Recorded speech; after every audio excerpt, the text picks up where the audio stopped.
that is the Gold Cup hero.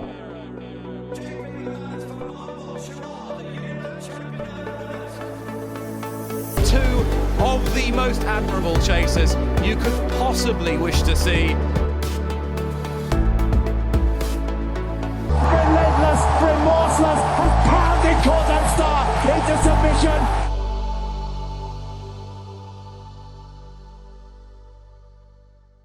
Hello and welcome to another edition of the Racehour podcast, brought to you with our friends at bookmakers.co.uk. It's myself, Dean Ryan, in the towers of bookmakers.co.uk, and we've got a new sponsor all ahead of the Cheltenham Festival. Big thank you to Bet Victor, who have stepped in and will be bringing you all of our coverage now with Bet Victor as we run up to the Cheltenham Festival, including the preview night on the 27th February at the Goat Bar and Grill, which is right near Leopardstown. Can't wait to bring that all to you. That will be filmed and recorded and sent out after the event. If you're lucky enough to have won one of the competitions on Twitter and you're coming along, well, lucky you. We are set for a great night. You can check all that out across our social. Diarmuid Nolan is here. Hello, Dino. Hi, Dermo. And Stephen Cass is back. How are you, Stephen? Very good, yeah. Looking forward to Cheltenham now. Countdown is on.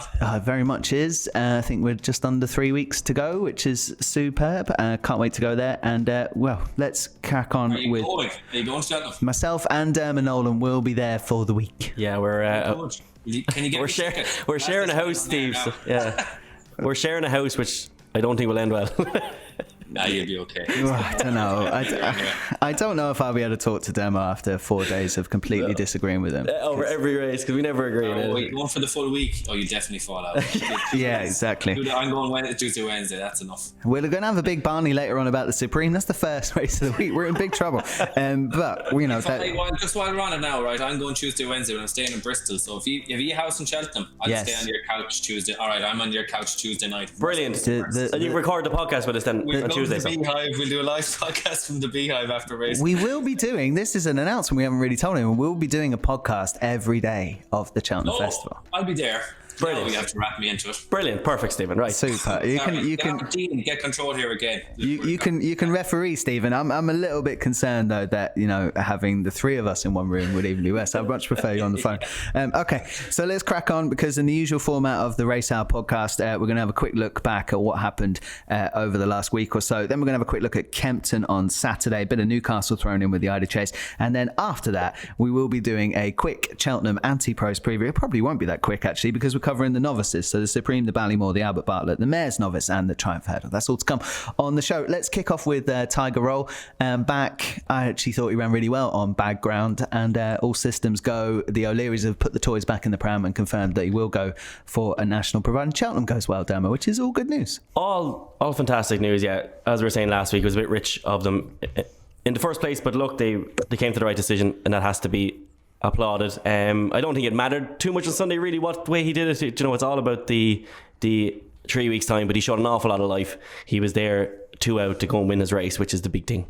He got tired in the end, but as Keith Dunhu said in his Bookmakers article, he's never experienced wind like it on the back there. He said he's never ridden in anything like it. He said the wind was just savage. So he said for the way that Tiger Roll ran, he'll kick on massively now, and hopefully in 3 weeks time he'll be winning yet another cross-country chase. Yeah, I mean, let's not ignore the actual result of that race, because Kraken Smart was a horse that I think Keith put in his 10 to follow at the start of the season, didn't go right, back over hurdles. That's a big price he won at in the end. Yeah, and you see, the thing about that horse was he thought he was going to be a machine over fences. Yeah. And he said that first day against Faugheen, Keith thought 3 or 4 out that he was actually coming to win the race that day. And he hit one wrong, and he said Kraken Smart has pretty much just lost all his nerves over fences since. So that's obviously what's happened to him. So, but it was great to see him bounce back. There was clearly a lot of talent there, and for Penhill to be second as well, it was it's a good race. Jeez, we've never seen Penhill so much, Stephen. He seems to run every other week this year. Yeah, and you wouldn't have thought that'd be his ground now at all. It's an odd one. Do you remember Willie literally wouldn't run him until the World Hurdle, as it was back in the day 1 year. Now he's running them all the time, even coming up to Cheltenham. But I'd say they're running them because they're just trying to get something out of him. But I wouldn't have much of a view on him now. Tiger Roll, it was like there's nothing to complain about. You would have picked him out as the travelling the best, coming to the second last. So you'd have to be very happy with that. Now, what price, presuming all goes to plan at Cheltenham, what price does Tiger Roll go off on the day in the National? I was saying 5-2 is what I was saying the weekend. Oh, in the national, yeah, okay. 5-2, yeah, I think that's about right. I can't see him going up much. He'll go off about 10 to 11 or something like that in the cross country. Yeah. That French horse there will be a bit each way. There will be. It's a competitive race, so it's very hard to send a horse off and much shorter than that at Cheltenham anyway. And if he comes second or third in the cross country, what price does he go off? I still think he'd be very short, because who's watched that? He's the people's horse. This is me getting around to my point, right? So he's 5-1, non-run, no bet for the national now. So if he goes off 5-2, let's say he goes off 3-1 for argument's sake. Mm-hmm. If you've a tenner and you can extrapolate this down to €1 or up to whatever you want, if you have a tenner at 5-1 now, non-run, no bet, and you lay €15 at 3-1 on the day, that guarantees you a fiver profit no matter what the result. Yeah, a bit of extrapolating to do to make that interesting. Whatever stake you want, but I just think the way to play, like you could have, €100 is a big stake, but not if you're laying it back. So if you have €100 on Tiger Roll now to win the national, you just lay it back on the day, 150. Now you need 450 in your account to lay it back, but that guarantees you 50 quid. Yeah, and you can have 50 quid free bet on the national. Yeah, I get it. Not running a bet as well. You got it back, so you're safe enough. I can't see it going any other way. But unless he finishes 5th in the cross country and they still run him, but you'll probably be able to cash out your bet. But my point is there, like, no one cares, do they? People who bet and punt away on the national are probably not even going to watch the cross country. No, and there's an awful lot of people that would have seen him at like the different farmers markets during the summer. Yeah, and you're just going to watch the intro video on ITV or whatever channel you choose to watch your racing on. Is all going to be Tiger Roll winning last year and winning the year before. Okay, so that's who wins the national. 5-1 on a bet is a good price if backing prices that short and classifies a good price. I'm not sure it is. He's probably actually around the right price to win the race. That's Yeah. Okay. There was a bit of news in Champion Hurdle because Kilios Emery is back and now looks like it's going to go for a Champion Hurdle. I mean, the Champion Hurdle needs runners, and Kilios Emery is one. But all that good form is way too far back for me to have him as a factor. But what do you think, Demo? He has to be a factor, I think, just purely because the race is that bad. It is bad. If there's it's kind of like, remember the year me and you really fancied Bouvardere to win the Champion Hurdle? Yeah. And he did. We're not after timing here, but all we're saying is that in a Champion Hurdle that was as bad, because that year we didn't think it was great either. Like Janward was the favourite. Yeah. And our argument is that there's one horse in this field that could well be a superstar, and that is Bouvardere. When you're looking through the Champion Hurdle, really the two horses that kind of could be superstars to kick on would be Kilios Emery and Epatante, really. Okay. Everything else we kind of know. I think we've seen enough of Kilios Emery. Where we stand.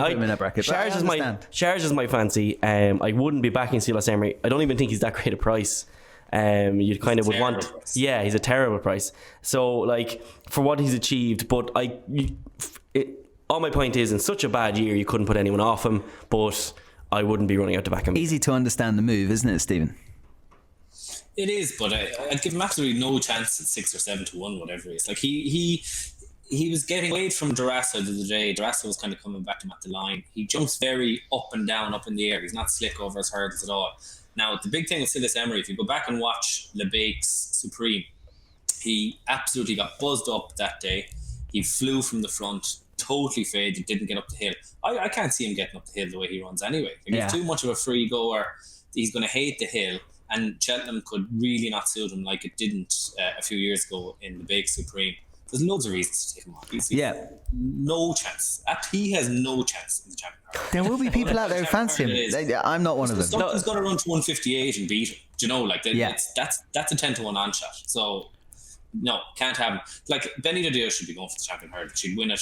Like she's not a stayer. She's not a 3-miler. She's too quick. I know she won the French Champion Hurdle over 3 months, but she's a really, really quick 2.5 miler. She is any power, so I think she should be going for the Champion Hurdle. Yeah, I'd be with you.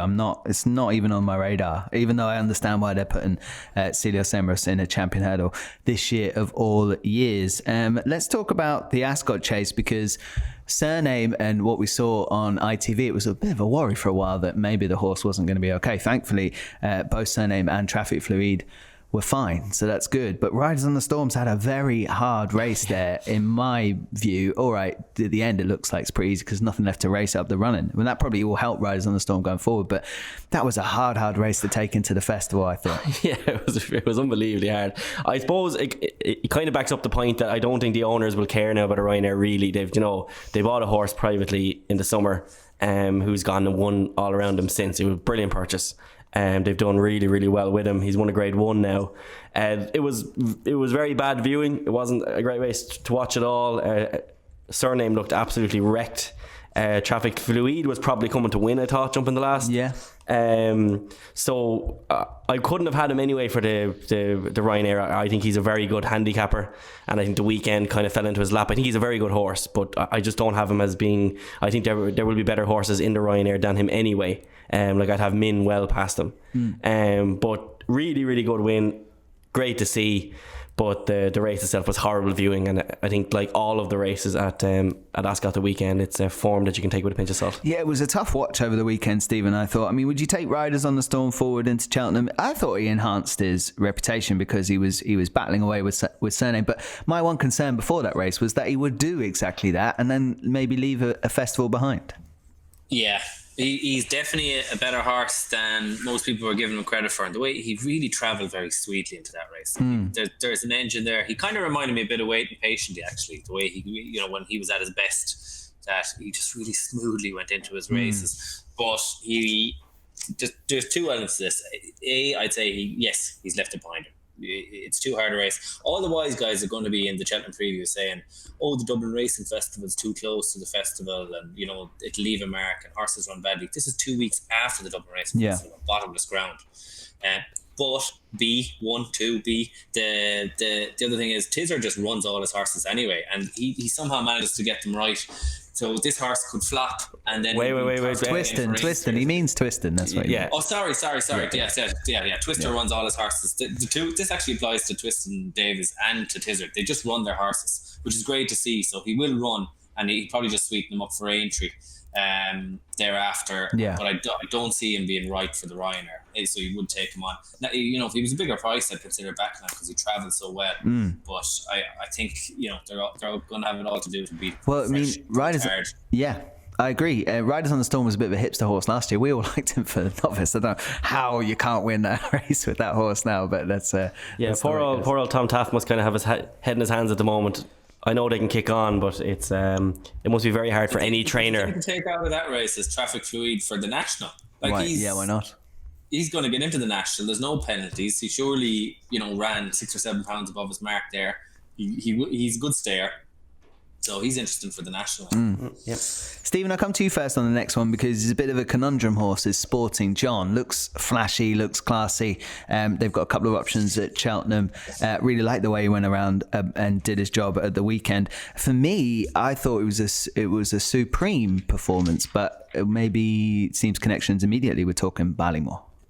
Well, I don't think stamina is going to be an issue for him. And he travels so sweetly. I think in the Supreme or in the Ballymore, the theory in the Ballymore always is that they tip away and then they go a bit quicker at the end.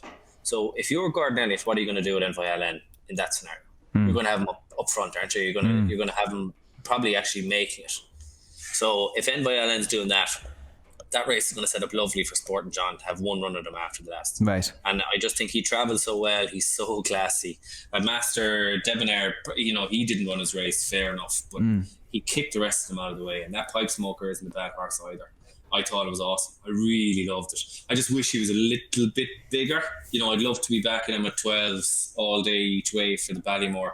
But 7s is just, it's not a massive return on an each way with Envoi Allen in there. Yeah. But I do think he can beat Envoi Allen. I think he's really, really good. You do think he can beat Envoi Allen? Well, Dan, what did you make of it?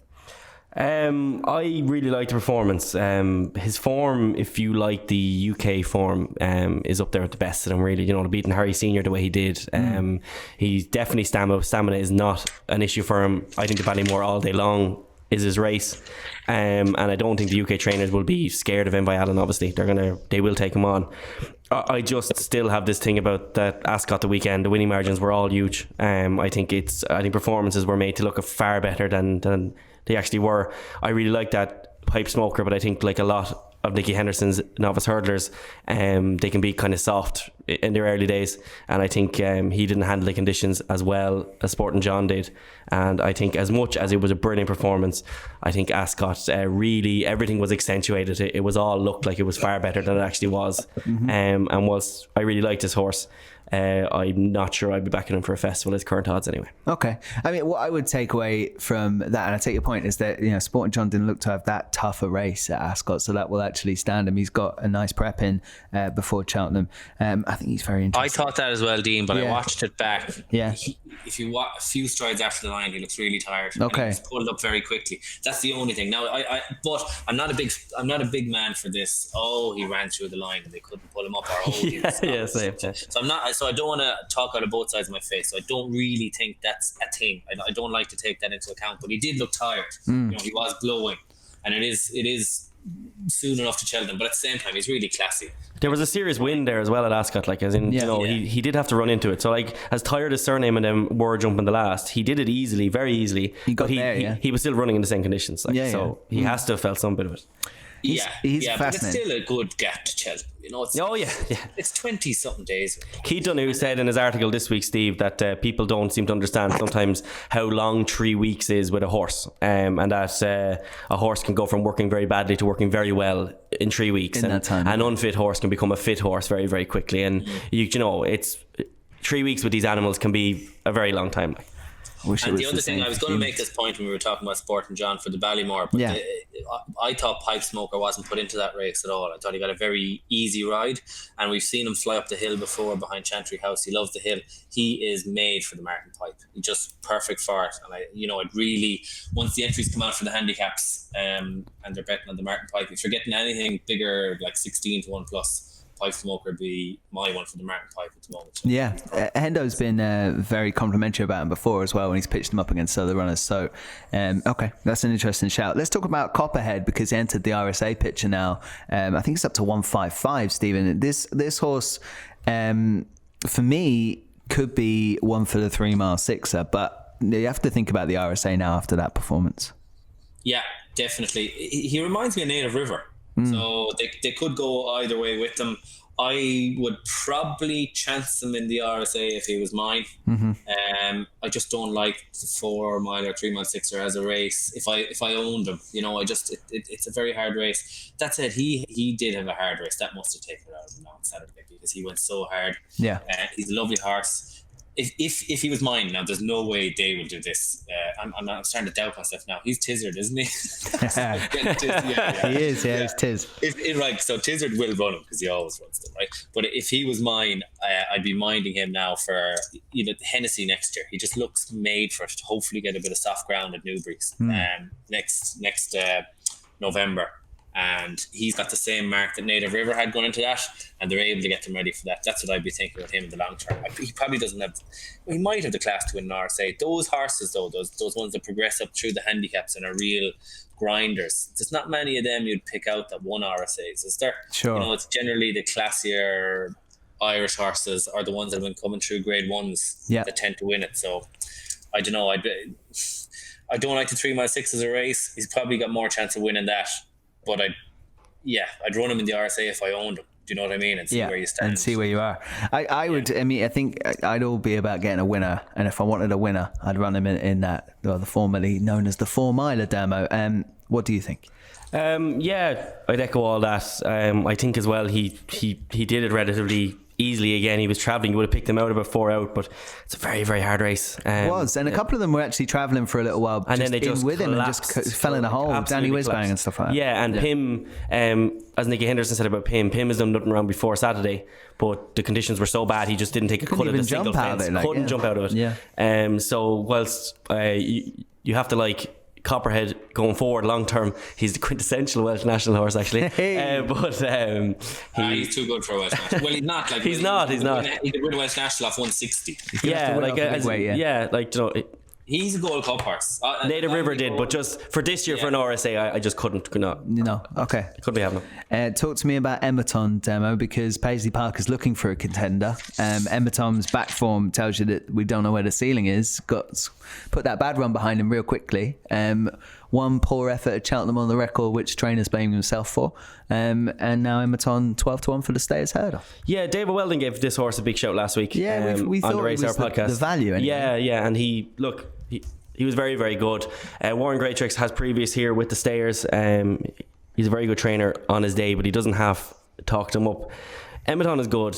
Bumped into Champ last year at Aintree, but kind of bumped into a Champ that had already ran at Cheltenham and was kind of going to struggle there afterwards. So Champ still beat him that day. I like Edmonton, but nothing's getting near Paisley Park. I think as good as this horse might be or might have been, he beat a load of horses that Paisley Park has put away as easy at the weekend. The World's End doesn't handle the ground and went absolute breakneck speed up front, and Edmonton kind of picked up the pieces. It was a great win, absolute thrill for him and Connections, who've been patient all year with him, but nothing beats Paisley Park. Might be the one that gets closest to him, Steve, do you think?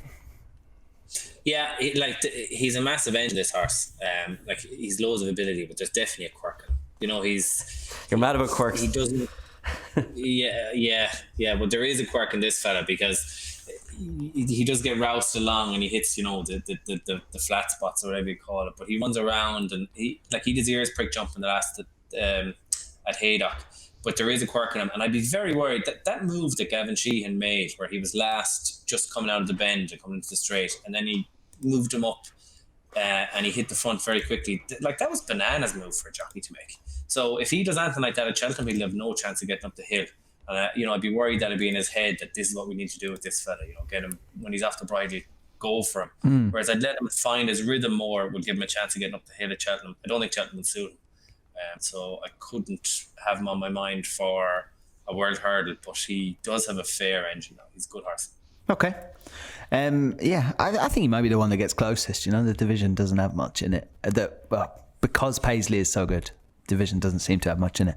It might be different if he wasn't there. We might be talking about. He's still a bad each way bet if you think he can't win it. Yeah. I'm with you there. Should we talk about anything else that ran over the weekend? Likes of Chris's Dream, one of Red Mills. Who else do we have? Ramses Detelli and Albert Bartlett type. He's 10 years old. Captain CJ was quite impressive. I thought in the 10-up chase. This horse obviously franks the hell out of Manella Indo, who was kind of dossing late on, really, I thought, that day. So Manella Indo for me is still the horse to beat in the RSA, and Captain CJ, though, you'd love to see him now go up to the 4 miler and see what he got, or the 3 mile 6er, and to see what he could do there, because that was a really taken performance. He deserved that win because he's been running some huge races all season, and it's just kind of interesting to see now where he goes.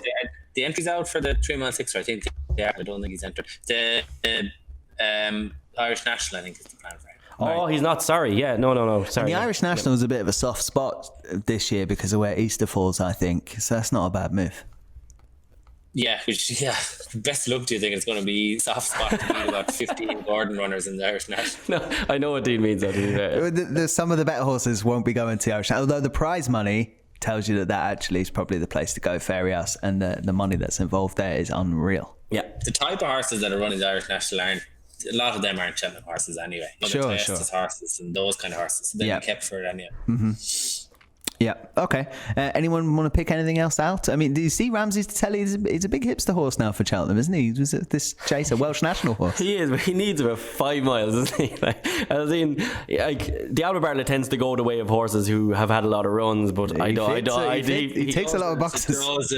Manila Indo won it last year. This Albert Bartlett thing, right? It's the only race all year where you say, okay, I'll take the worst horse with the most runs. There should be 100. No, but there's a balance there, Steve. So obviously last season Manila Indo was an exception. There's absolutely no doubt there is exceptions to these things. And the second was an exception last year. I think the race was an exception. The race was an exceptional year, but other years, whether we like it or not, I mean, the horses now, this can tend back to the likes of Nicky Henderson runners and everything else in it too, but really the horses you do want on side from a place point of view or anything else are the ones that have had more runs, not the likes of Ramsey Detelli. I wouldn't touch him for it, but generally you are the winners, right? Manella Indo, classy, unexposed. Kilbrick and Storm, he was kind of in between. Penhill, unexposed. You know what I mean, Harry? Exposed. Martello Tower, unexposed. Ferrywood, unexposed. At Fisher's Cross, unexposed. Brindisi Breeze, unexposed. Bobsworth, unexposed. Bertie's Dream, exposed. Weapons Amnesty, unexposed. Nenufar Collage, exposed. You're talking about the last 12 years there, 9 of them were unexposed, 3 of them were exposed. Yeah, so but the ones you wanted to find were the 3 that were the 33-1 and 66-1 winner. It's just the most overplayed hipster point every year. Just try and find the best horse that will stay the trip. I did that last year and got beat. Yeah, he was second. Yeah, it came down to class, It did. At Fisher's Cross, in fairness as well, he'd 7 runs, did he, before Cheltenham in general? Like, as in, it's I completely take your point, but I wouldn't be looking for a horse with 15, 16 runs now, Steve. Like, but I'd be looking for a horse with 5 or 6 at least heading into it. Like that's what I mean generally. Yeah. Talking about this later. Yes, we will. At this point, let's take a break on the Racehour, brought to you with our friends at bookmakers.co.uk and Bet Victor. When we come back, we'll have a look at the weekend racing to come. You're listening to the Racehour podcast, brought to you by bookmakers.co.uk. Check out bookmakers.co.uk each and every day for tips, news and the best odds for horse racing. Looking for a new bookmaker and the best sign-up offers in the industry? You'll find that at bookmakers.co.uk, sponsors of the Racehour.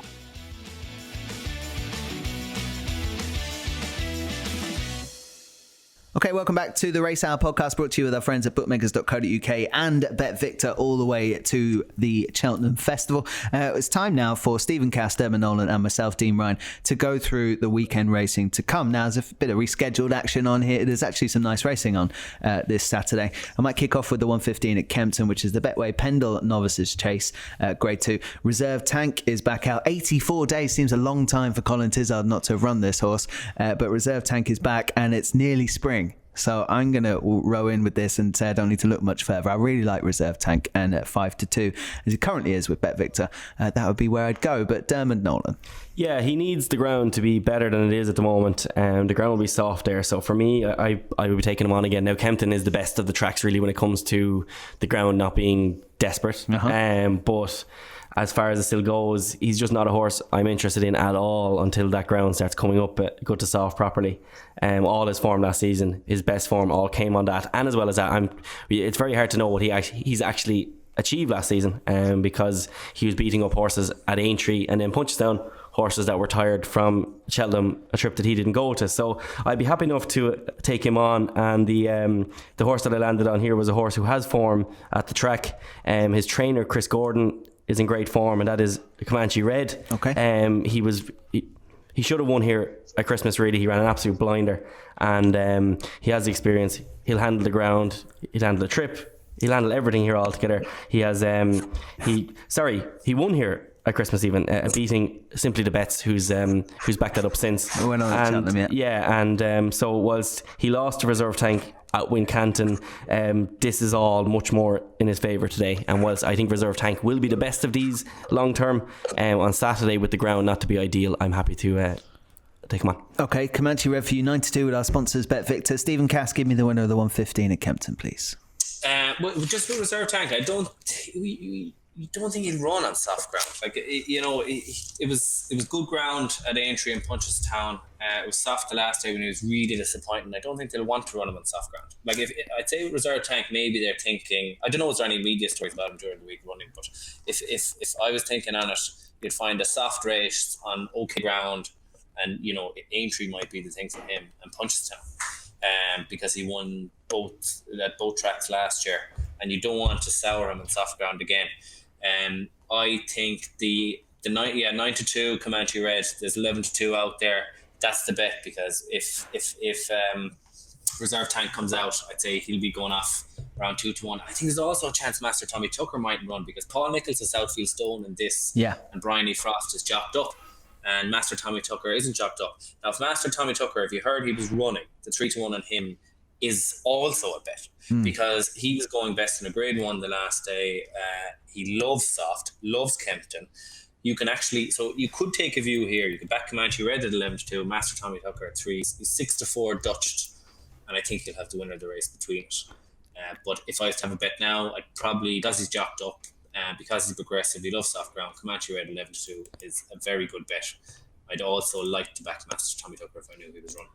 Two shouts then really for Comanche Red in that first race we looked at, which is the 1:15 at Kempton on Saturday. The 150 there, we're not going to know a lot about these in the Adonis, but it's the last chance really for some of these to get out before Cheltenham. Unsurprisingly, I guess, solo Paul Nicholls is in there, pretty short enough price. But there's some nice ones in here. I don't know anything about them though, Dermo. The one I like here is the Emmett Mullins runner, Fujimoto Flyer, rated at 72 on the flat. Was kind of lined up for a few gambles and he kind of struggled to land them at. Yeah. He would have been a regular Dundalk, which I assume Stephen can tell you more about that. But he was very good at Clarny. I was actually down there on that occasion and he was really good that day. The horse that finished second to him actually went on and won afterwards. Now we're talking bad races now, but still he won the race so easy it didn't really matter what was behind him, which is a point we'll probably hear a lot of later on. But he still did it very, very well. He went to Otay then and was absolutely superb, and he was bought afterwards then by Simon Munir. Yeah. He has his first run here for Emmett Mullins, who I think is a brilliant trainer. This is a real big chance for him now with a big owner. And Fujimoto Fire, he's only about 16 to 1 for the Triumph, and if he wins this, he will go off shorter, but it will be one of them the old doubles that you could just back him for the weekend and then back him afterwards, because he won't go that short obviously.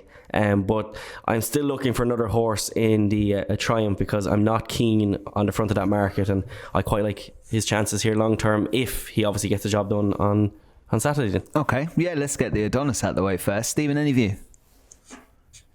Not on the race itself. Like, it looks between Solo and Fujimoto Flyer, but like, I've no view on a listed Hurdle. No, you know what I mean? I can't get a handle on.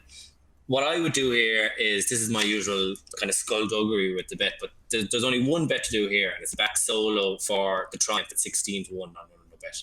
Like, that's a no-brainer. If he's rated 146, if he wins this, he'll be somewhere between 4 to 1, 6 to 1 for the Triumph. If he loses, there's absolutely no way Nicholas will go anywhere near the Triumph with him, and you'll have your money back in full as cash. So back Solo for 16 to 1 at the Triumph. It's literally a no-brainer to me. That's an angle I like. That's fine. Okay, so we'll see what happens in the Adonis.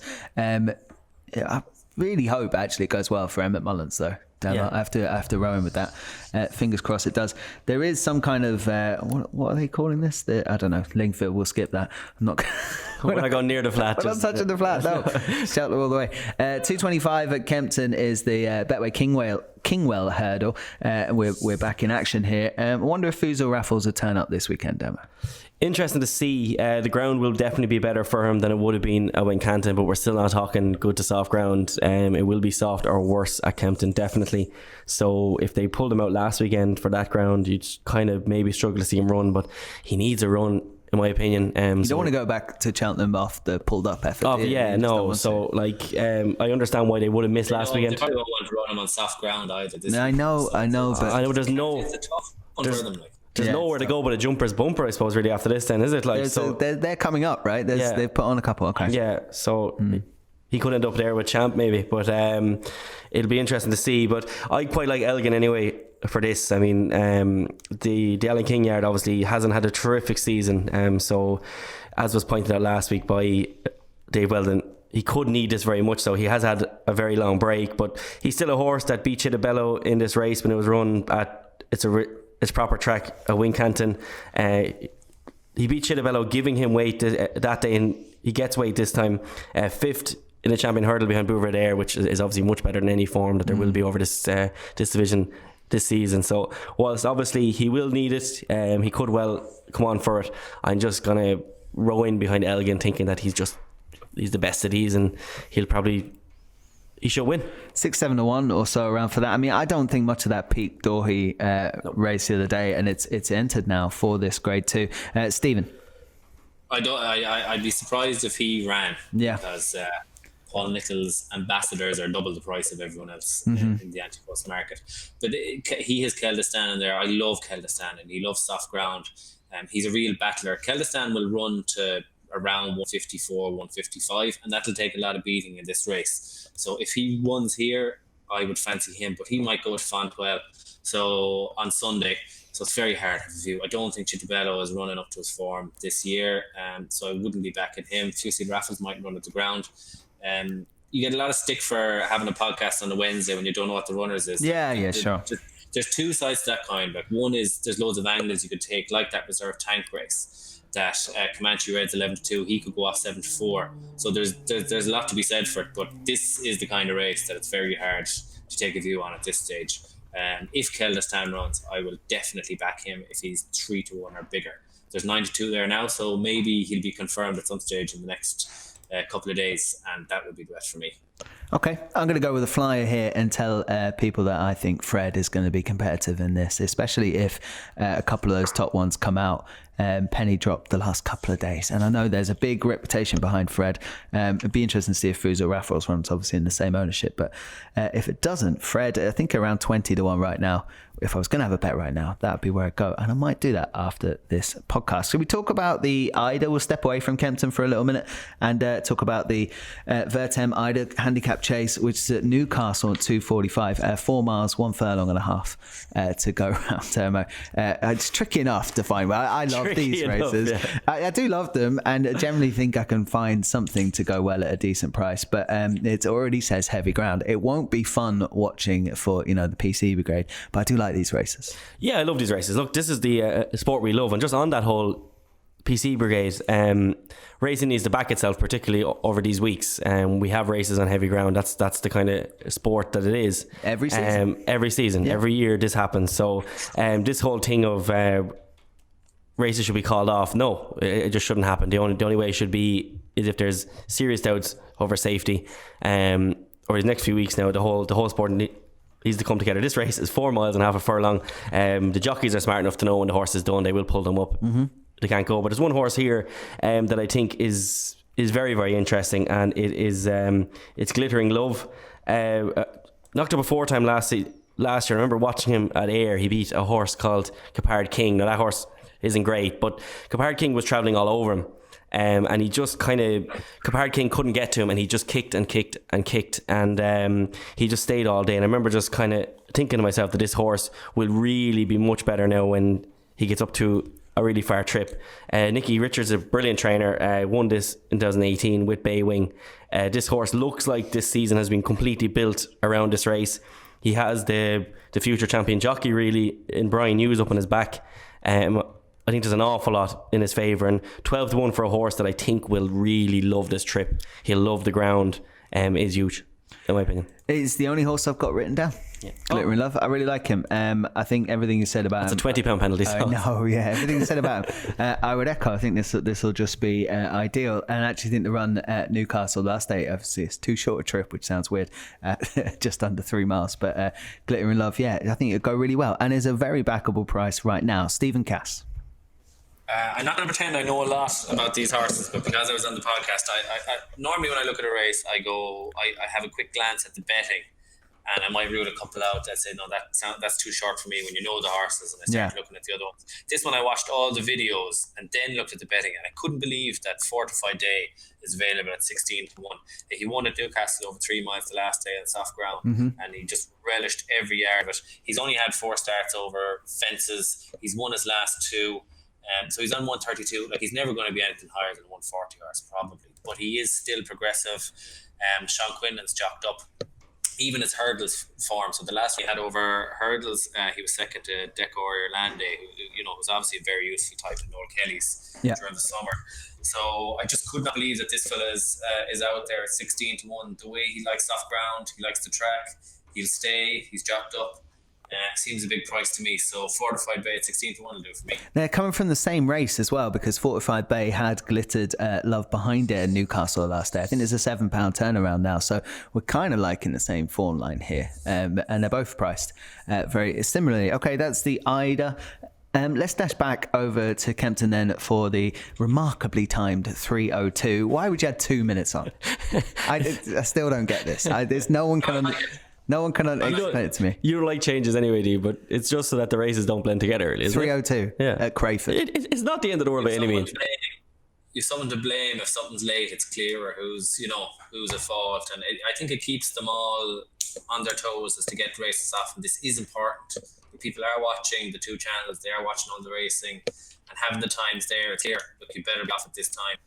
I think it's very good and we should embrace it. Yeah, I don't see it. I can't get behind it. I don't see the problem at all. I really don't. I cannot get behind it. I cannot actually. I've struggled to get the words out of my mouth. The 302 at Kempton. Yeah, but that's just being stuck in your ways rather than actually being a logical reason against it, though, isn't there? Okay, well, that's fair enough. There's no logical downside. No, there's no logical downside at all. No. It's crap. I don't like it. I'm going to stick with it. I don't like change. They better not send it off at 3 o'clock because it'll be void. And that's another load of nonsense. Anyway, 302 at Kempton is the Dovecut, the grade 2 there. Dermot, I'll let you go first here. What do we like in the Dovecut at Kempton? Well, Dean, I love a good mad bastard of a horse. That's true. I always have. I love Blastic Coleman, etc., etc. And most of the time, it's doing well. Like 99% of the time, it's to my detriment. But there's a horse here called Benson, and he's very, very interesting. I mean, he was fourth in a very, very hot bumper behind Israel Champ just before Christmas there. Israel Champ's a horse that I think will go very well in the champion bumper. And then he'll have to shoot that day as well, Dermo. Yeah, and for in that bumper, could have finished much closer. A huge run. And then last time they threw him into the Contenders Hurdle, a listed senior hurdle, which was just crazy. But he was coming there really well up to the second last, and he was 6-6 to 1. Not really obviously fancied because it was his first run over hurdles, taking on the likes of Top Notch and Keda Stan, and he was coming and he refused 2 out. But I'd really be willing to forgive that on his first run over hurdles in such a hot contest. He's 8 to 1 here. Sam Twiston Davis is jocked up, a jockey who's won on him in the past and rode him that day in that bumper. This is a crazily big price for a horse who's achieved all that already. This is by far and away not a great contest, and I just can't believe the price. I think Benson is a whopping bet, and I've taken a small bit of the 40 to 1 for the Supreme as well, and there's 100 to 1 out there. I just couldn't get on there, so he's 40 to 1 and bigger for the Supreme, and I think it's could well be an absolute huge price just based on that one run, which is very strong form. Well, yeah, if you fancy him to win this, why not? They're gonna roll the dice, you'd imagine, in a Supreme. Stephen. Yeah, literally identical notes. No way. Yeah, I don't know what the hell they were doing at Sandown, but he was going to finish in front of Eldorado Allen. He was going to run in the late 140s. That would win here. There's 9 to 1 out there. He would. Look, he's not going to win a Supreme on a month of Sundays, but I think if you back, I think 9 to 1 is big. But he is a bit of a head case, so don't back him each way because definitely. Yeah. So if you're backing this guy, back him win only, and I wouldn't go 9 to 1 seems colossal price, but I wouldn't lump on him either because he's a bit of a head case, So you can have a tenner to win a ton, and that's a nice bet here, I think. But yeah, it was him. The other one I really like is Highway 102. Who I thought was very impressive in Plumpton. He's got a serious engine, and he's around 6 to 1. So I'd pick between Highway 102, who's proven very good, or Benson, who could be better. Could be 5-6 pounds better than all of them. He's 9 to 1. Don't like Buzz at all. The race that he won the last day was a bad race, and he got a freebie in front with the horse that finished second. They just jumped off 7 or 8 lengths in front of the rest of them, and nothing got into it. It was a falsely run race. I don't think he's that good, even though he's a 98 horse on the flat. I think that's overplayed how good he's been over hurdles, and I'd be totally against him. So Benson will be going outside one as well. Okay, neither of you mentioned the winner, I don't think. No, I'm probably completely wrong, but I really want to see the Tolworth form advertised by Son of Camus, and I know he's well beaten in the Tolworth, but everything was well beaten in the Tolworth by Fiddler on the Roof. Son of Camus, if it does pitch up here for Nicky Henderson, is currently second favourite, and would be where I'd land. I know you love Mad Nutter horses, but Benson's a little bit too mad for me, although he's priced up accordingly. Son of Camus would be my pick in the Dovecote there, and if it wins, then you all know where you need to go for the Supreme. We'll come on to that a little bit later on. There's one more race to do before we do wrap up the weekend chat. Goes at Kempton, is the Betway Handicap Chase 3 mile contest there. Interesting to see Adrian Dupont and Just a Sting top the market here at the moment. Well, a few old favourites in here. Actually, we were looking at the race before coming on doing this podcast, and it was quite easy to find 9 or 10 horses that look like they might be on a handicap mark that can win, and that makes it very hard, Demo. It does, and Double Shuffle at the moment has his mark will be looked after by Black Corton running. So the handicapper's given him a chance now. He's put him down to 150, ran up 154 last time.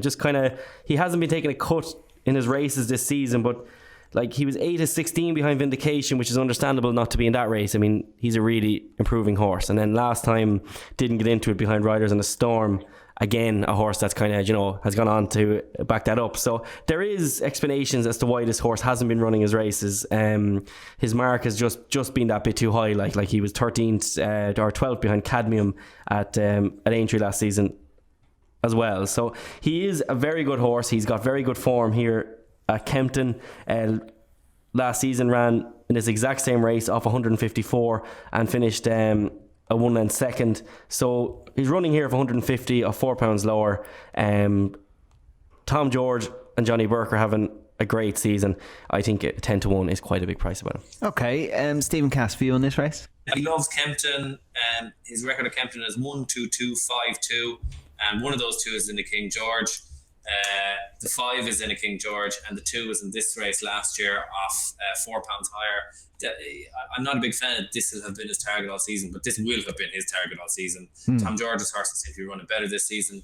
He's still only 10, so he's still capable of running up to north of 150. I just think he's made for the race, and 12-1 is a fair price. Yeah, I struggled to come down with any kind of selection here, and you've both made very good cases. I'd love Kildesart, but I just think it's going to need better ground than it keeps getting so far this term. And the other one I quite liked was Watmore for Henry Daly, but I'm just not sure it's going to be good enough to go and win this. So I'm probably just going to leave this race alone. As much as it's one of my races, Dermo, normally I'd have something in it. Yeah. And myself and Steve have never agreed so much, so this is kind of getting worrying now. Well, I agree with you on the Ida. We're all in trouble here. Like, we haven't spread the bar wide enough. Okay, so that wraps up the weekend racing. We're going to take a look at Double Shuffle. Very much the pick then for the two chaps in that 335 at Kempton on Saturday. Currently top price with BetVictor at 12-1 if you're going to get involved. All right, so that wraps up the weekend racing we're going to take a look at. Just want to get some naps off you for the weekend, chaps. Or if you have anything else for the weekend, now is the time to deliver that information. Dermo, I'll go first. Give me a nap, and if there's anything else that we might need to chat about. Yeah, so there's a fantastic card at Ferryhouse on Saturday. First of all, the one that I'm very interested to see is this Battle of Willesdean, which we've mentioned before on the Racehour podcast. Really good horse. Maybe hard to see him reaching the kind of the pinnacle of the Triumph division, but I'm just not sure what there is there. So he could be Ireland's leading light after Saturday anyway.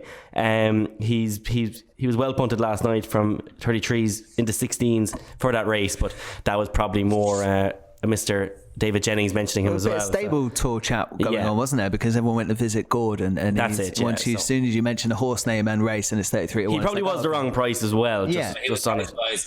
Yeah. Okay. So so like he's interesting just to see how he does it. And then in the 310 at Nice on Sunday, Red Drac is too low to be getting in anywhere really. So if he gets a Mr. or an MP Walsh next to his name, he might finally be put into a race, and he's very interesting there because he actually ran a very good race last time, and the 310 at Nice there, that novice handicap chase, is a race that he would be good enough to win, and I think Red Jack will be very interesting. So just Battle of Wills and Red Jack are two to watch out for this weekend. And the nap for me is Double Shuffle. I think he's a huge price, and I'm very happy to run behind him. Double Shuffle in that 335 at Kempton. Okay, Stephen, over to you. The Bobby Joe is on Ferryhouse. Always a good look mainly for the English national, actually. Yeah. And I think Burroughs Saint will win this on the way to maybe doubling up at Aintree. He has a right chance at the international. Like, he bolted up in the Irish national. He's very young for an English national, isn't he? He is, but he's won an Irish national. Yeah, I know. Yeah, not many of them have done that.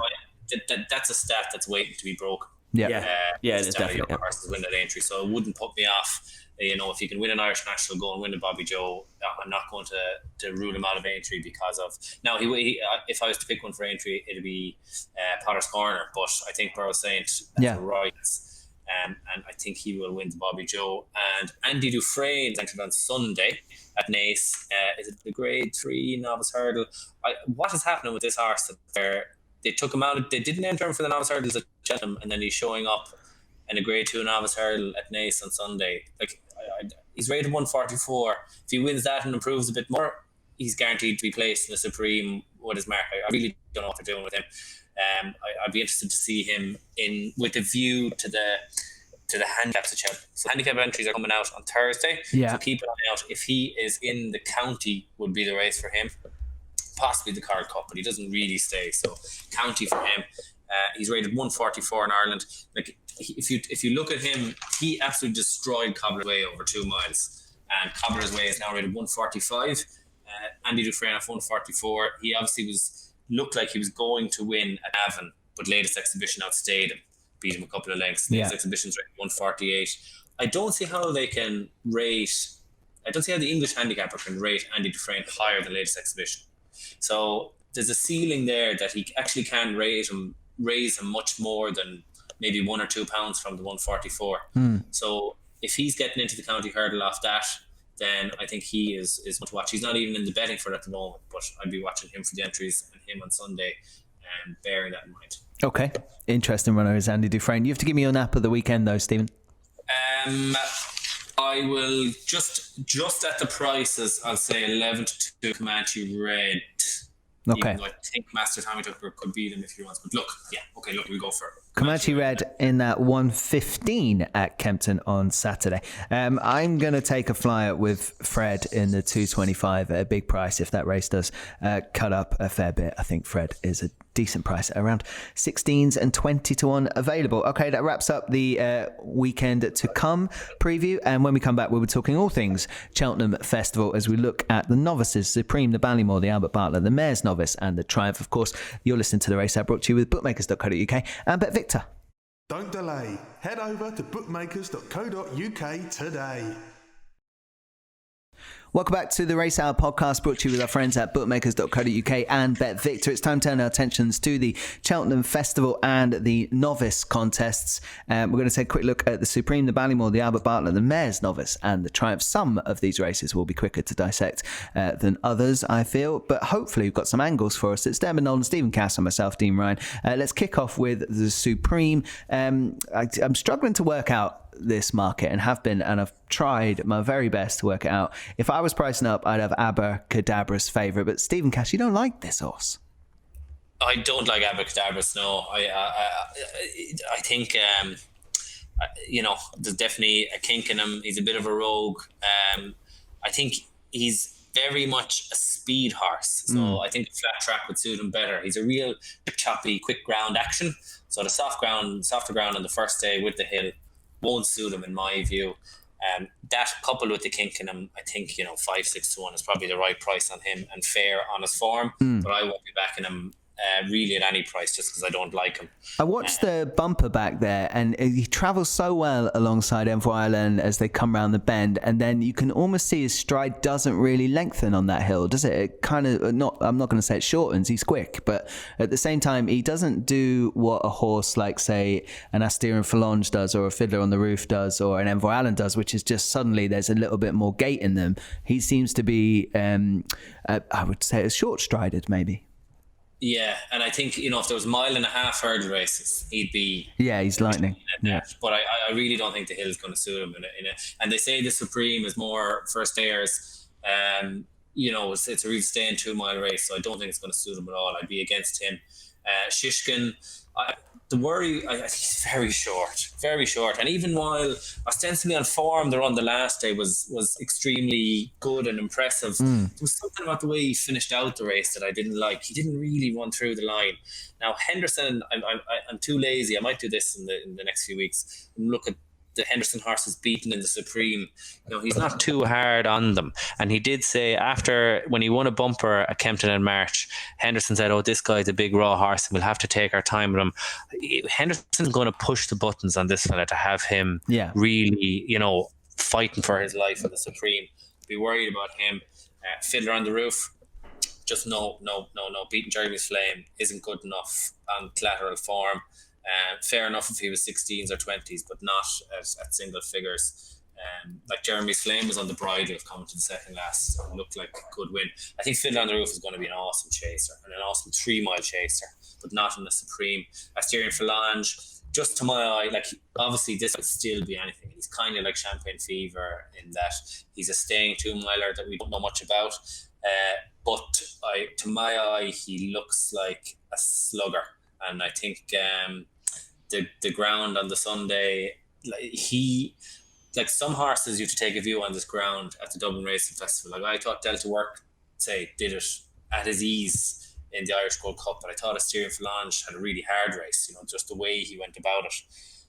So I would be against him. So I'm kind of looking for a flyer, and the two I came down on where these are both non-runner no bet, I'd be looking at them. Janadil is rated 145 in Ireland. Like if he goes for the county, he's going to be rated 150, which would be putting you thereabouts in the Supreme anyway. So I think they might go down this route with them, even though they have Chantry House. But I think 33 to 1, we still haven't gotten to the bottom of him. He's really progressive. He jumps brilliant. He'll really stay up that hill. If he runs 33 to 1 could be interesting.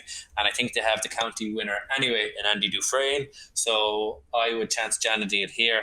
And the other one is Cedarwood Road at 50 to 1. Garrod O'Loughlin said he's the best he ever has, which doesn't mean too much, when they're coming up against Willie Mullins and Nicky Henderson. But the horse that Cedarwood Road beat 11 lengths at Christmas at Leopardstown just won his maiden hurdle there at the weekend. So the form is starting to be franked. The style that Cedarwood Road did it in, it didn't take your eye out. I think Davy could be riding him. So I would back him at 50 to 1 non-runner no bet. The seventh also won actually from that maiden hurdle. So the form, while it looked poor at the time, it's actually starting to really, really be franked. He looks, if you look at that, you couldn't watch that replay back at Leopardstown and not back this fella for 50 to 1 non-runner bet. So Janadil, who I think is rock solid there, 33s if he runs, and Cedarwood Road 50s, they'd be the two I'd be looking at. There are two names I didn't even think we'd discuss in this. Janadil has just been 30 seconds ago has come out there that he's going to the Albert Bartlett, Stephen. Go away. Yeah. I wouldn't have him. Looks quite quick having 1 or 2 miles of Fairy House. I completely agree with you. I had him in my head as a county hurdle horse. Ballymore, not Albert Bartlett. Albert Bartlett, yeah. Albert Bartlett. Willie doesn't have answered for the Albert Bartlett, of course. Him and Monkfish. Yeah, and JP has Chantry House and Sport and John for the other races. So I'd say that's what's coming into that decision. Okay. Yeah. But so it's just Cedarwood Road then for me. At a whopping price. Go on, Demo. So I completely disagree with the Abacadabras. Not the fact that the short stride. I mean, that is a fact, but I think to hold his bumper form against him, I don't, because Jack Kennedy has said in every race this season, as Keith has in his article, and Gordon Elliott said at his day yesterday, this horse was an absolute rogue last year. He ran out with Lisa O'Neill, but they just said he's grown up now. He doesn't have those same traits anymore, really. And they said that all season, like at Goran Park, he was fantastic. The speed he showed to get up to Envoi Allen, and still finish ahead of Darver Star, who's gone on to finish second to Honeysuckle in the Irish Champion Hurdle. And whilst you can knock that form all you want, Petit Mouchoir in third is still a very strong gauge of he's like one of those, as we call them, the boxers you have to beat to get the championship fight. Yeah. And so for Darver Star to finish there, and he was still quick enough and still finished strong enough that he held him off. In the bumper last year, he was outstayed simply. But I didn't see a serious chink, bar the fact that turning in, there's no doubt that his head carried wrong, but that was just the type of horse that he was last season. He's kicked on massively, and I just think form wise it all comes down to that. Shiskin could well end up being the best of these, but like you're taking an awful lot of chances there backing a Nicky Henderson horse for these novice races. I mean, he's had 32 runners over the last 20 years, Dean, and he's had 1 winner in this race. In the Ballymore, he's had 17 runners in the last 20 years, 1 winner, and in the Albert Bartlett, he's had 17 runners and 1 winner. And this isn't to suggest that Nicky Henderson is a bad trainer. It's that he trains them to progress as their career goes on. His novices, just like Santini, they get a really soft time of it, which means Sprinter Sacker was beaten in the Supreme for him. So like by the time they get through their novice hurdle campaign, they're only really learning their game after Cheltenham, really. Like they tend to kick on massively. Angel's Brett last season had 2 runs before Cheltenham. He kicked on massively this year. Now I know he's injured, but he's going to be a superstar of a horse. And I think Shiskin, you're taking an awful lot of chances that this horse is as good as Altior, because Altior was the only one of them that was good enough to do it, and he's franked that obviously a small bit since. I can't have Shiskin. I can't have a Nicky Henderson horse for it. The horse is a bigger price than this. I don't really like them. I'm just kind of not convinced at all. I had this race myself down between Asterion Falange and Abacadabras. I think the two of them have just those two pieces of form that they're carrying in, particularly the Darver Star form, just has Abacadabra. Darver Star was stopped in his run in the Royal Bond, and he had to switch and come out, and he was closing every bit of the way from back. He was no doubt, but all I'm saying is that there was excuses for him, but it's still that form is just very, very strong all around the place. I completely take that point, Stu. But I just still think thereafter, at Leopardstown now, he beat nothing that day. Blue Sari was obviously hasn't ran a race this season, and Heaven Help Us in second was kicked out of the way by Ardawan last time. So I still think he's more than quick enough. His jumping's improving, and I think he gets an unfair rap based on his bumper days. Okay. There's one very good bet in here, and it comes with only a slight caveat, right? If it's softer than it normally is on day one of the Cheltenham Festival, that's what I want it to be. Because Fiddler on the Roof in that Tolworth run, when everyone keeps waving the Jeremy's Flames only rated 136 flag, or whatever Jeremy's Flame is rated, and it was on the bridle 2 out and all that kind of stuff. Fiddler on the Roof won that in a canter. And all it did after it got over the last was lengthen, no whip. Will need a bit of soft ground, guaranteed. Going to be a fabulous horse going forward. 8-1 is available now. You are taking a bit of a pinch that you're going to get softish ground. I want it to be soft, ideally. I think that would be ideal, and nothing will come up the hill like Fiddler on the Roof. I take those points, and all the points you make there are not unfair. I just think there's two pieces of form that need to be explained. Is looking very slow behind Time Hill, who's going for the Albert Bartlett. Good horse, very good horse. I'm not doubting that, but he would be lapped in a Supreme as well. He's not quick enough for it. So this horse looked slow behind him that day, and then was beaten next time by Edward Stone, who's nothing special. So he has those form to overcome. But of the UK horses, as much as I don't give Fiddler on the Roof any chance in a Supreme. No, nor does Stephen as well. Stephen's coming with no. You prefer that anyway, dude. I'm all over that. Yeah, you love that. So he could be good enough. He could be good enough. I just think the form, I couldn't be having him at single figures, and I think he's a 3-mile chaser. Yeah, eventually I think that's probably where I'll end up. So my colours are firmly nailed to the horse that neither of you like, and that's Fiddler on the Roof. Not that you don't like the horse, you don't like him for the Supreme. I just want it to be nice, bit of rain the Monday evening, proper soft ground, kick off the festival. The roar goes up, and there's only one horse. You want a tsunami, really, don't you? No, I don't want a tsunami. I just want it to be, I want it to be a stamina test after last. And if it is, and if Fiddler's there, he will win. That's my view. And I'm getting more and more confident about it. I started this chat about the Supreme by saying I would make Abracadabra's favourite. And I would, on the form that I've seen so far. I wouldn't make Shiskin favourite. But I'd have enough reasons to be against Abracadabras as a punter. So, yeah, I'm going to go with Fiddler. You're going to go with... I am going to go with Abacadabras. Yeah, and Stephen's going to go with his 50-1 shout, which is Cedarwood Road, is it?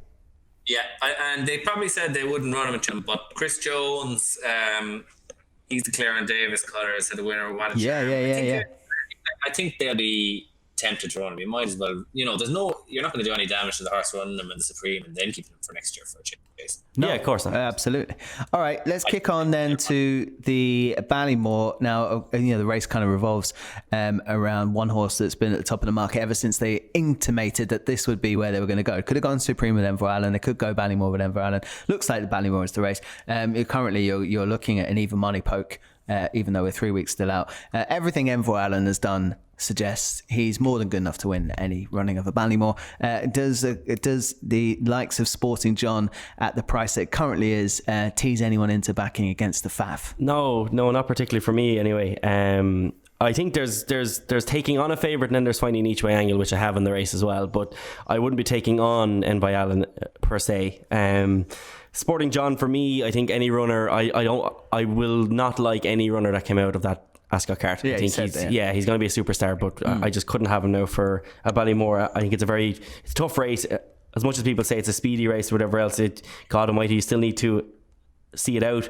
Asterion Falange there is just been confirmed pretty much that he's going for the Supreme, although we're still playing William Mullins bingo regardless what he says today. Yeah. And the Big Breakaway is a good horse, but again, I much prefer him in Albert Bartlett, to be honest. Fiddler on the Roof form there, just want to say. Yeah, and the Big Getaway, the other one is another horse that I'm not convinced of. So, like, I'm not actually quite sure how strong the Ballymore is. I think the Supreme, we're looking at a very, very strong renewal of it. But outside of Envoi Allen and Sporting John, I think you could kind of throw a blanket over all of them.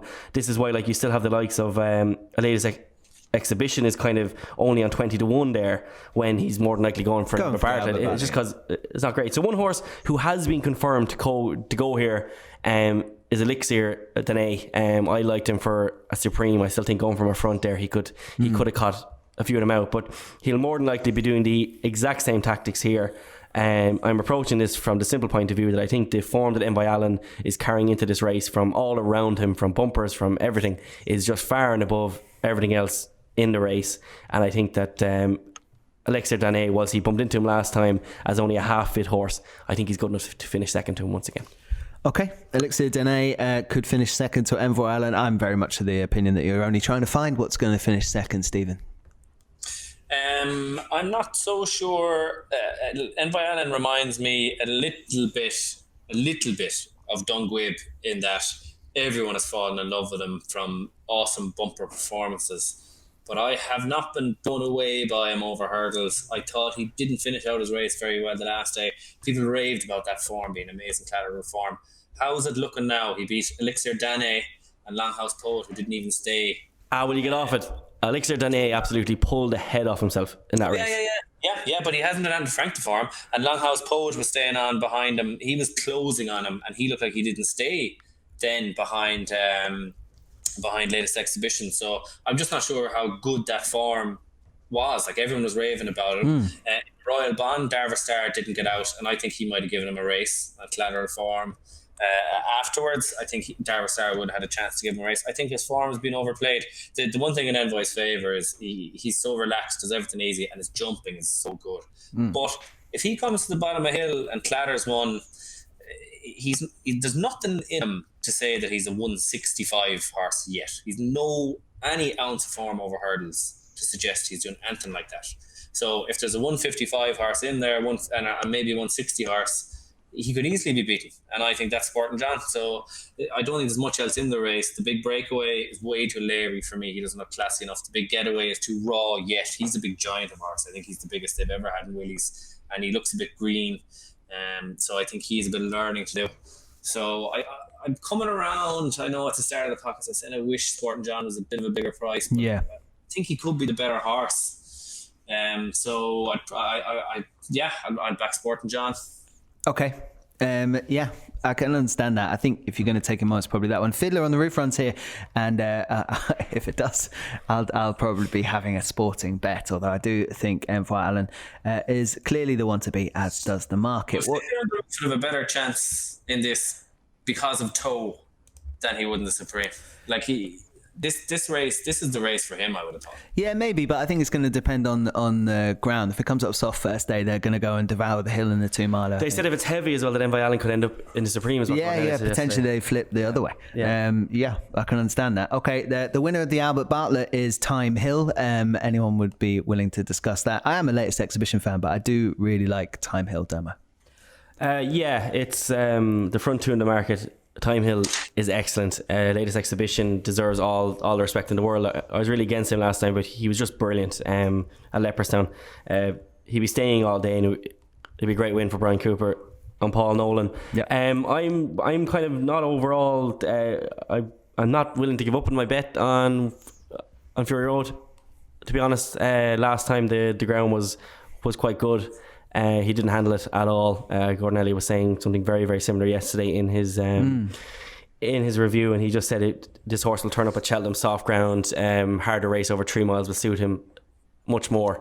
I think his jumping was brilliant, bar that one mistake at Limerick, and Davy Russell never looked happy once the last day. So I am willing to completely forgive him that one more go, and I think at 16 or 18-1, which is around the place, I'm very, very happy to take that. But this is another unbelievably hard race, and Cobbler's Way is another one who's a big old price as well, and then one just for the Stephen Cass angle, as we'll call it, that only experienced horses win this race, as he always says.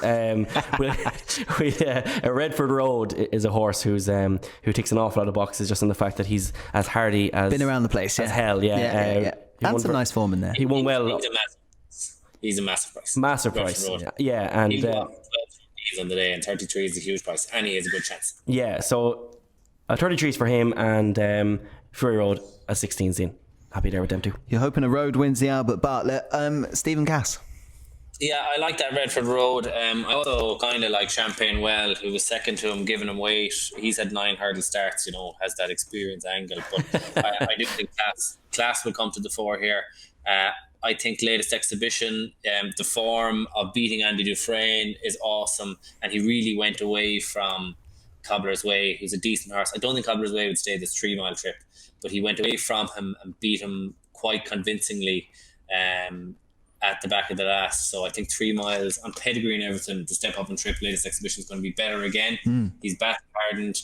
He's got by a mile the best of the Irish form coming to this, by a mile. And you can back the best Irish horse going over into this at 8-1. I think that's very fair. Like normally your best of the Irish would be 4-1-ish on the day. He's definitely going for this race. So 8-1 latest exhibition is definitely a bet for me, and be pretty much what I think is the best bet for the whole of Cheltenham. I think he's by a mile the best of the Irish. Monkfish too inexperienced. Time Hill, I don't think Time Hill is going to see out 3 miles. He just doesn't look a real stayer to me. And he looks slow in the bumper, so everyone thinks he's a stayer, but he was laboured at Newbury, and I really don't see him seeing out the trip. I don't think the English Harry Seniors, he's not a real battle-hardened 3 miler either. I don't think he'll stay. Ramsey Detelli, you'd imagine he'll be done for class. I think the Irish are going to win this, and I think latest exhibition is the best of them by a long way. Yeah, and a decent price right now, still at 8-1. I think Racehour listeners will have been all over latest exhibition for a good while anyway, so hopefully they're on at some of the sexier prices that were around, but it's still pretty sexy at around 8-1. Do we have any view on the Mares Novice? Last year it was the race we only wanted to talk about on the Racehour demo because it had a honeysuckle in there, and then she didn't go, and then she told everyone afterwards how right we were. Can we be right about the Mares Novice this year? We were collectively very close to tears last year, weren't we? When that didn't quite work out for us. But the one I like here actually is Dalzita, who was kind of ignored last time by all the jockeys down there. Ended up with Mark Walsh on her back, and ran an absolute screamer that day to be third. Jumping was scratchy, but should improve an awful lot for that experience. She's about 8-1 or so, same connections as Lorena. Has just been confirmed that she is going for this race. So at 8-1, and there is bigger around the place. She's definitely one that I'm very interested in there. Okay, Stephen Cass. No, don't really have an opinion on this race. Manila Melody, the favourite. I think a lot of them disappointed the last day behind her. I was at Punchestown 2 runs ago when she won a weak enough race, and she looked a little slow. So the ground is a bit better. I think she's very short. That'd be my only view. She doesn't give me anything like the feels that Honeysuckle did in those same colours previously. So or like a 135 horse could win this race. Yeah, that's true. I think Ard Owen is definitely going to go for the race of Gordon's. She's 20-1. She won well the last day. Davy Russell will be riding her, and they said she's definitely going for this race. So if I was to have one stab, I'd have 5 on her, 20-1. Okay. No bet. I've no massive opinion on it. There must be something from at a massive price from England. Like, if the Glancing Queen, if she was going to have a spin over hurdles and go for it, she's best of these on bumper form. But there's probably something here at 50-1. If you want to put the effort in, I didn't have time to get through this race, but it's one I'm quite interested in, the ones of huge prices, that there might be something in there. Assuming that Jeremy's Flame is okay after I think pulled up lame, I think, at Dublin Racing Festival. That Tolworth film is very strong, as we know. Okay. Give it up a little. No. I'm carrying the line forward. So Jeremy's Flame is a very interesting runner in there at 16-1. But we'll see whether Gavin Cromwell brings that one over. Okay, on to the Triumph demo. When we were doing the earlier part of the podcast already, you mentioned that you didn't quite like the top of the market there. You've got like Goshen, All Mankind, Aspire Tower, and now potentially you're trying to look for something to take them on. Yeah, so like Aspire Tower, first of all, is a chronic price considering the fall last time. It was a bad fall, yeah. And considering the fact that he wasn't exactly putting Cerebus away that easy either. I think he would have won. Yeah, probably would have won, but it's still not by any means convinced. And All Mankind put that horse away very, very easily at Chepstow last Christmas. So I think All Mankind is the best of the ones up the front. I think Goshen is way too mental. But I think All Mankind is by far the best of the front of the market, but they could absolutely kill each other. And like behind that then, like A Wave of the Sea could be one of them who could just pick it up late because he stays all day. Now he was very lucky to win that race the last time, there's absolutely no doubt, but still when he'll hit the bottom of the hill and he will fly up it. But the two I think that are going to move in the market this weekend, which we have touched on, is Fujimoto Flyer and Soto, and I think Fujimoto Flyer is the one that already really will moving, kick on. Already moving because obviously going to run this weekend. So prices of around 14-1 seems to be the best that lying around out there for the Triumph. That would be where you go, and the other one is probably Battles of Wills. Battles of Wills, yeah. So, but he was a bigger price now. You can still get 25s and he's 20s with our sponsors. Yeah, 20s at Bet Victor. Yeah, so he's very interesting, but maybe that price is just a bit short until you see him on Saturday now. I'm getting the feeling Stephen might have an angle here. Well, I've already said my angle. Like I don't like the front of the market because they're all front runners and they'll cut each other's throats. Exactly what Diarmuid said, so I won't expand on it. And I just think, you back Solo at 16s and you hope. So I don't really have any takes that I haven't said already, to be honest. So Solo in the Adonis this weekend is a bet to nothing really, because if it goes and wins the Adonis, that 16s will be long gone, and if it doesn't, it probably isn't going to go anywhere near a Triumph. Yeah, exactly. And it's money back in cash. It's not like a money back free bet. So you're probably, if you have your bet, you'll have that stake back in your account during Cheltenham week, so you can regard it just as a savings fund. Yeah, okay. I was going to just say, I mean, as much as I'd love to find a big price winner in here, and the likes of Battle of Wills and Fujimoto Fire and horses like that, and Solo, you can take a chance that this price is going to shrink and shrink and shrink. Aspire Tower for me before the fall at the Dublin Racehour Festival had done enough for me to be right at the top of this market. So I'd still be an Aspire Tower fan. They're not going to have any chance to do anything about what happened there before the race comes along. And at 6-1, I think it's going to be very hard to kick out the frame. Now, we don't know whether Goshen will take to Cheltenham and deliver the normal kind of barnstorming performances. All Mankind obviously looks very good, and there's a bit of collateral form in there. But Aspire Tower at 6s, I still think was solid enough for the race. If you had to pick one out of all the races we just discussed in this little Cheltenham catch-up here, Stephen, I'll come to you first. I pretty much know the answer. It's going to be latest exhibition. Yeah, latest exhibition, Albert Bartlett 8-1. That's the best of the novice hurdle bets. Okay. I do like that Cedarwood Road. I think he's good. Redford Road at a big price too, yeah, okay. Cedarwood Road, sorry, in the Supreme at 50. Do you think that's an interesting anything at 50-1 is always worth calling out again. Just back it. In fairness, we shouldn't really let them pass. Dema. Abigail Harris for the Supreme. I think he's being very underestimated by people here, and Redford Road each way for the Albert Bartlett. Okay, Fiddler on the Roof for me in the Supreme. Caveat, please rain. Let's wrap it up there then. You've been listening to the Race Hour, brought to you by bookmakers.co.uk and of course Bet Victor. It's been Diarmuid Nolan, Stephen Cass and myself, Dean Ryan. Thank you, and we'll do it all again next week. You've been listening to the Race Hour, brought to you by bookmakers.co.uk, your best bet for tips, news and bookmaker reviews.